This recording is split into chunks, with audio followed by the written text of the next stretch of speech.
Hello, everyone. Welcome back to the Broncos Podcast Network and YouTube for the latest episode of Broncos Now.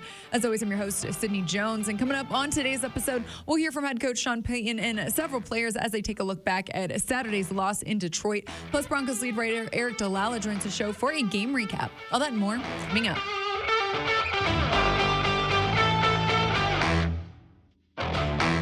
The Denver Broncos dropped to 7-7 with a 42-17 loss to the Lions in Detroit on Saturday. And today we heard from head coach Sean Payton and several players as they reflected on the game. And head coach Sean Payton talked about how the team will look to bounce back. We've got good leadership in that locker room. We've got experienced players. And you know, I said to him after the game, I said, look, this is a tough loss. You know, they never taste well. This one will go down. But the key for us is to get rested and get ready for, you know, these final 3 weeks, really starting with this week versus New England. You know, you can't lose that game twice. You lost it once. And we all did collectively. You know, we all could have been better and we weren't. And so let's move forward. I think the leadership and the experience in this locker room, we've leaned on and we'll lean on again, and I think it'll serve us well. Inside linebacker Josie Jewell spoke to the media today and detailed how the defense didn't execute on fundamentals versus the Lions. And the one thing we didn't do very well, especially on the defensive side, executing the plan, whether it be, you know, doing exactly what your job says to do or fundamentally finishing plays how we're supposed to and how we've been doing. So just a reminder of, you know, it's the NFL and everybody's good at their job, and you got to be exceptional if you want to be, you know, doing a great job every single week. And that just comes back to consistency. And that's one thing we need to really hone in on these final 3 weeks. Plus, head coach Sean Payton added to that, discussing the breakdowns in the run defense. Ultimately, it gets the gap integrity. And, you know, you've got certain gaps, especially when you're playing a down safety defense. And so they did a good job of creating space, if you will, and then your gaps get challenged. So that would be the first thing. And on offense, Sean Payton and tight end Adam Troutman talked today about needing to get the run game going and how they'll look to do that this weekend. You know, we didn't run it as well as I thought we would. And quite honestly, I think that's an area. Cleveland, you know, was the last game where I felt like we ran it really well. And I think in this next 3-game stretch, we're going to have to run it better than we have. I think it's just having answers against different things. I mean, we have seen pretty much the majority of what defenses can throw at us, but just having answers for different things. And once we realize what they're doing, you know, just adjusting, and we have done that. Our coaches have done a great job with the game plan. It just comes down to, you know, players executing and being really locked in on the scheme and what we know and how to run it, because I mean, we've been doing the same stuff since camp. So just kind of you know, being much better and being more detail-oriented. Adam Troutman also talked about returning home for the next 2 weeks and the success they've had at Empower Field and Mile High this season. Yeah, I mean, it'll be nice to be stationary. Obviously, we've been on the road for the last 3 weeks, so it'll be nice to be stationary.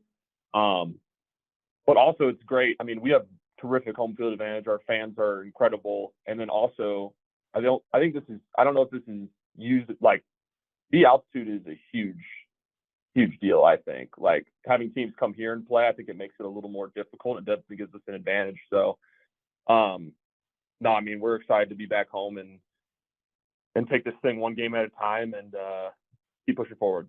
And Sean Payton talked about how critical it will be for this team to have grit in the final 3 weeks of the regular season. We all watched the games yesterday, and you get caught up into the numbers and the percentages, and you can focus on the things you can control, and that's it's obviously getting ready to play New England, and that's it. And focus on getting this next win, because that's really all that matters. And it's going to take 3 wins, but it starts with this week. Now joining me here in the Broncos podcast studio for a game recap is Broncos lead writer Eric Dalala. Eric, thanks for joining me on the show today. You got it, Sid. A lot to look at from Saturday night's game, not Sunday, Eric. But are you feeling recovered yet? I know we got back really late on Saturday. Yeah, I think it was a long road trip. When you toss in The game against the Texans, the game against the Chargers, I think that you see in this league the difficulty of going on the road 3 times in a row. It rarely happens. The Broncos haven't done it in, 6 years? And when it does happen, it's a strain, I think, on these players' bodies. Yeah.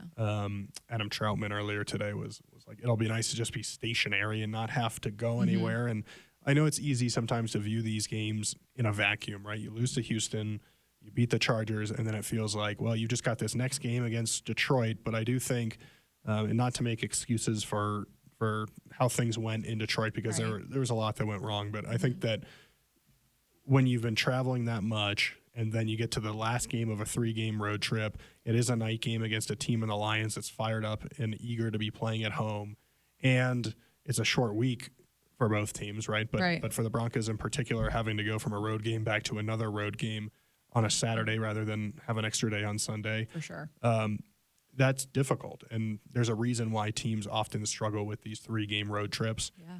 Even the 1997 Super Bowl champions here in Denver, they went 1-2 on their 3-game road trip. And no team in Denver's history, 10 of these trips since the merger in 1970, no one's ever won 2 games. So that speaks to the difficulty of it. I will say, Sid, when we were going into this 3-game road trip, you hoped for 2 wins, I think, but what I said, I think, back then was you have to find a way to get 1 and get to 7-7 at the very worst, and then find a way to put yourself in position where, can you have a couple of winnable home games and then have a chance the last week of the season. And so it wasn't necessarily pretty against Detroit, and you certainly in Houston maybe missed an opportunity with the slow start there. But with the win over the Chargers, you're at least able to keep yourself at 500. You remain in this thing. And that's all you can ask for kind of going into this final stretch. 100%. I mean, you mentioned it. 3-game road trip is draining on the players' bodies. I mean, it's draining on our bodies and physically, mentally, so I can't even imagine how they feel. Yeah, and we saw Sean Payton say that, hey, normally when you come off a Saturday game, we're going to use that Monday as an extra practice to get ready for whoever the next opponent is, in this case, New England. And Sean Payton kind of looked at this team where they stood after 3 games in 13 days and said they need the rest. And so he said they haven't had a team meeting yet, so they got back Sunday, have Monday off. I assume that he said kind of they're back in Wednesday. I think that's a smart move just in terms of letting this team reset a little bit, put this 3-game road trip behind you. I think this extra extended break, you can almost treat it a little bit like a bye week or a mini bye week, and then come back fresh for these last 3 games and see what happens. But leave the rest of the season behind you. We've kind of had 3 chunks now, right? You've got the 1-5 start, you've got the 5-game winning streak, and then you've got this road trip of 3 games where the Broncos go 1-2. Yeah. Now this is, even though it's only 3 games, I view it as kind of this last quarter of the season. And can you find a way to reset and get going here in a really crucial time? Definitely, yeah. Some much-needed rest for the players over the next couple of days. Eric, looking at Saturday's matchup, certainly a tough loss. I want to start by looking at the defense because, they held the Lions early on in the game. They forced 3 punts to start the game. But once the Lions found the end zone, they went on to score 6 touchdowns. What do you think kind of changed after that first quarter for this defense? Yeah, well, I think, one, it's hard when you're just asked to be perfect, which for a while, the Broncos defense, that's what they had to do.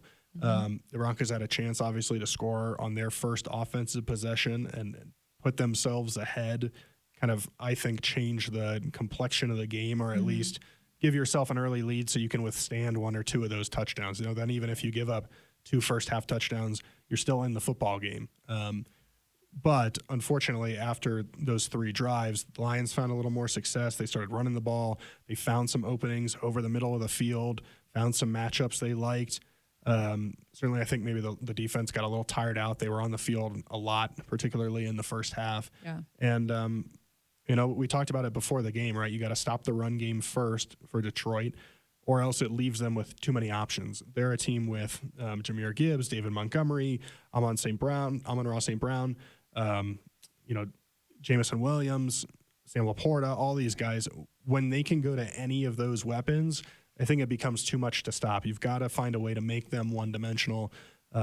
Broncos were able to put them in 3rd and longs early in the game and then get stops. Guys made some big individual plays. There was a Justin Simmons PBU down the field that was a big play on one of the early drives. And then, unfortunately, the Lions just started winning some of those one-on-one matchups. I think the second half where Denver cuts it to 21-7 right after halftime, you've got a chance to get a big stop to not be able to get one there, I think was tough and kind of changed the tone of the game. The Lions went right back down and scored, pushed the lead back to 21 again. And from there, it was going to be difficult, I think, to come back. There were a couple of times in the second half where they picked up big third down conversions. There was a 3rd and 10 in the second half, and looks like, hey, maybe the Broncos can get a stop, and they run for a first down. That's demoralizing. I think that was one of the key moments of the game. And after the game, Sean Payton talked about, hey, it's about gap discipline from a run defense standpoint. It's about knowing your assignment. Josie Jewell talked about being able to execute both the assignment and then, when you're in those opportunities to tackle one-on-one, you've got to be able to make it. So not the defense's finest moment, but this was a tough opponent, Sydney, one of the best they'll face probably all year. Right. And it wasn't a great matchup necessarily, but I think they should be able to get back to what they were doing, hopefully, here over the final 3 weeks. For sure. Yeah, Eric, you mentioned the run defense and kind of, I know Sean Payton talked today about gap integrity and kind of the breakdowns there. I know Pat Surtain said to me after the game that, it's time to go back to the drawing board for this defense. So looking forward, what do you think that really means for them in terms of what can they fix? What can they clean up here over the next week? Yeah, I think some of it was tackling that wasn't great. The Broncos certainly missed some of those. You've got to make plays on one-on-one situations. Got to take advantage of third down opportunities, get them off the field, have success on early downs. The Lions, there's a lot of motion, which not many teams kind of employ that as much as they do. Vance Joseph said before the game, it's kind of like the Dolphins in terms of how they do that. And so that creates a challenge, certainly, but I think part of it, Sid, is just they're a good offense. They're a top 5 offense. They run the ball well. They throw the ball well. Jared Goff's a vet that when you can't get pressure on him, which the Broncos struggled to do in this game, he's going to pick you apart. He's going to make plays. He threw 5 touchdown passes. So some of it, I think, is you just have to give credit to the Lions for how they played. They had a healthy offensive line for the first time in a while. Frank Ragnow, Taylor Decker both came back and played, which was certainly important for their success. Right. But I think the Broncos have to get back to that aggressive approach and just be able to stop people at the line of scrimmage, bring pressure, find a way to get home, and then shore up the tackling. Those things are critical. For the most part, there weren't like the huge explosive plays. It was more kind of the catch and run against Detroit. And so they're going to have to get back to the fundamentals. Certainly playing at home should help, where it's going to be loud, difficult for the opposing offense. You're playing a stretch of quarterbacks here that certainly have a lot of potential and can be good players, but don't necessarily have the experience that Jared Goff has. So, can you fluster a young quarterback? Can you find a way to get a turnover? Can you stop some runs early and then on the offensive side of the football, get a lead so that the opponent has to change what they're doing? I think I mentioned this, Sid, when we were down there post-game. They just didn't play complementary football against the Lions. And when the defense played well early, the offense couldn't score. And then when the offense comes out and scores a couple of times, the defense can't get a stop. And so they've got to find a way to be better there in terms of, get back to their identity, do what they do, run the ball well on offense, stop the run and get turnovers on defense, control the clock, kind of make it a nasty, grinded out football game. And for the most part, when they've been able to do that, they've had success, just weren't quite able to make it their type of game in Detroit. For sure. Eric, you mentioned the run game on offense. I know they struggled a bit with that. They've had the past couple of weeks, and I know head coach Sean Payton, he said today that, he wants to get back to how they were running the ball versus Cleveland back in week 12. So, what do you think the key is to that, to getting back to in that groove moving forward? Yeah, I think some of it, and he's right, the last couple of weeks have not been as great as they were against Cleveland. Certainly the Broncos have had more success at times than others running the football, but part of it is just teams are going to force you to beat them through the air until you do that. Adam Troutman talked about that on Monday. Just teams are adjusting to what they're doing. Doesn't mean you can't find success, but certainly got to stick with it. I think when you're in a close football game, right, it's easier to keep running the ball, stick with your game plan than when you fall behind 21 points. When you're behind 21-0 in the second half, it's difficult to stick with the run because you've got to throw. You've got to try to get chunk plays to score points quickly. Right. So keep it within arm's reach. Again, find some success early.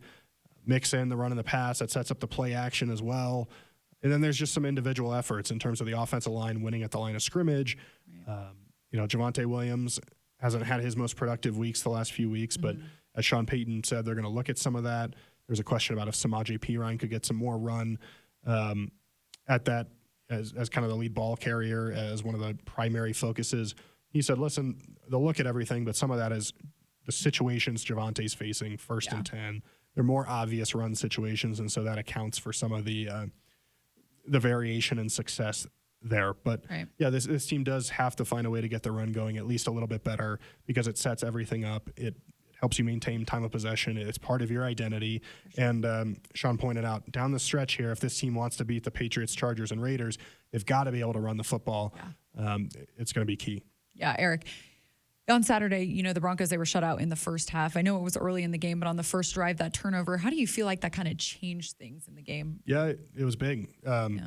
Just in terms of momentum, Broncos get a stop. It's loud in there. And it was loud. And they're pumped up before there's this beautiful saxophone national anthem said. It was good. He held a note for like 45 seconds. and the place was fired up, and it was probably the toughest environment the Broncos have faced all year, right up there with being in Kansas City or, being in Buffalo. I agree. And so when you get that first stop and you get a huge play to Jerry Jeudy, it's silent in there. And you have a chance to go up 7-0 and kind of at least force the Lions to say, hey, let's settle down, let's regroup. But maybe it puts some anxiousness in the building, especially if, the Broncos get another stop like they did. And instead, that fumble, even though the Lions didn't score, it changed field position. Sean talks a lot about playing the game on the opponent's side of the field and how important that is. But getting points there and getting a touchdown there, I think really would have set the tone, given this team some energy, some momentum, and certainly as the game went on, it just got kind of out of hand. As I mentioned earlier, if you get a touchdown there, even if they do score a couple times in the first half, you're at least in it, and you maybe change the complexion of the game. And it was a missed opportunity. And I liked what Cortland Sutton said to us after the game, said, we are a good team right now. Yeah. To be a great team, you've got to score in situations like that, and you've got to find a way to get a touchdown there. If you're on the goal line at the end of the third quarter, you've got to find a way to score there. And so I liked that, because the Broncos, I feel like right now are grouped up with some good teams in the wild card race, and who can be great for these next 3 weeks and find a way to get in the playoffs and give themselves a chance at this. So yeah, that first sequence, you hate to ever say that something that early in the game changes the game, but it did feel like a big moment. Yeah. Eric, you mentioned that second sequence in the third quarter. I want to talk a little bit more about that, because I know head coach Sean Payton today, he was asked about, how he might have handled that differently. And he did say that he would have, looking back. Yeah, I think the main thing there was the Jaleel McLaughlin catch and run. And, he's right there at the goal line. It's hard to tell. Did he get across? Did he not? Sean Payton said even after looking at it, maybe he would have challenged it just to see, but there still wasn't a great view. You're still not sure if it's going to get overturned. It has to be indisputable evidence. And he even kind of mentioned, maybe even tongue-in-cheek, his history of success in terms of officials overturning calls in his favor, that sort of call.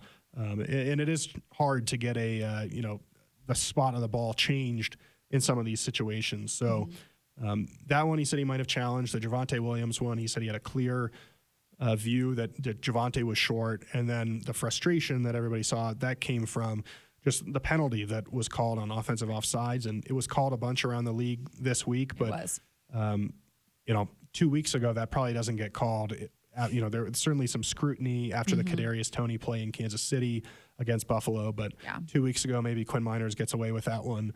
And the Broncos score a touchdown there. I will say, obviously, everyone's frustrated in that moment, and you would have liked to see, hey, what happens if the Broncos cut this to 14 again? Maybe they are inspired to get a stop and things change. But to me, and I think I said this after the game, at that point, the Broncos they'd already scored to cut it to 14, and the Lions went right down the field and scored again. I'm not sure if it would have had a huge difference in terms of changing the outcome. Maybe it gives you a chance, and certainly that's all you can ask for. But the defense gave up a couple more scores after that. And I'm not sure if the Broncos would have been able to get all the way back, but certainly would have been better off if that would have counted. For sure. Yeah, Eric, we always talk about, how the Broncos look to turn the page after this, how they bounce back. And, something that wide receiver Cortland Sutton said after the game kind of stuck out to me, because someone asked him this. He was like, look at everything that we've done this season. I mean, look at how this team has rallied. Look at how this team has fought back. Like, why do you think that would change moving forward here. And I love that mindset for the final 3 weeks. Yeah, and he had a little bit of an edge to him. He did. As he said that. Yeah. I think Alex Singleton post-game kind of had the same thing. I think there was a sentiment among these guys of, like, this was a bad loss, no doubt about it, but let's wipe it away and let's go get it, and we know we can bounce back. And there was almost kind of like a doubt us if you want to, you know, and doubt us if you think that's best, but we're going to show you. Like Garrett Bowles said the same thing. Hey, we're 6-2 in our last 8 games, so tell us we can't do this. We're gonna show that you're wrong. Anyways. Yeah. And I do think there's an element of this team that wants to get right back on the field. Yeah. Wants to get this taste out of their mouth and kind of go back and go back to what they were doing, which is playing good football, physically dominating opponents and earning wins. And if they're able to turn that mindset into good practices and into action, I think you'll see them bounce back against the Patriots this week. But I like I did too. the mentality. Sometimes after the losses during the 1-5 start, there was almost like a, what are we supposed to do? Or just like kind of being down. Nobody was down. They were angry, I think, is my sense in the locker room. They were angry that that's what happened on the field. And typically when teams are angry, they come back the next week and respond really well. Absolutely.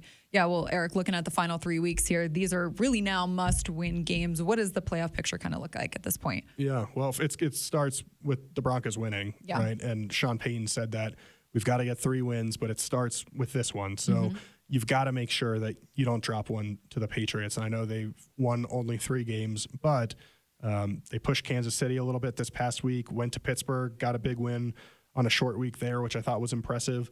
They had a win over Buffalo earlier in the year, so not a team that's just going to come in here and lay down. You've got to be ready to go. Bill Belichick, obviously one of the greatest coaches in the history of the NFL, he'll take away your top option. Sean Payton said, look, the Lions took away Cortland Sutton a little bit.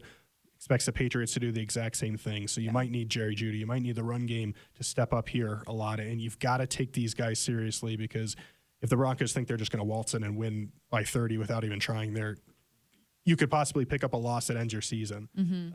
So it starts there. If you get all 3 wins, which, again, easier said than done, you got to take it 1 week at a time, you're still in good position. I know there's a lot of consternation right now. Good word. That was a good word. With the Broncos' playoff chances being around 20% right now. Yeah. But if you put those 3 wins in there, you get to a much better place, between 70 and 80% for that wild card spot. You're probably looking at the 7th seed right now, which is okay. Still in the field, still gives you a chance. And listen, you're going to need a couple results here and there. Certainly some teams to monitor are the Jaguars, Texans, and Colts in the AFC South. The Texans and Colts still play each other. In the AFC North, the Steelers, Bengals, Browns are all still alive there.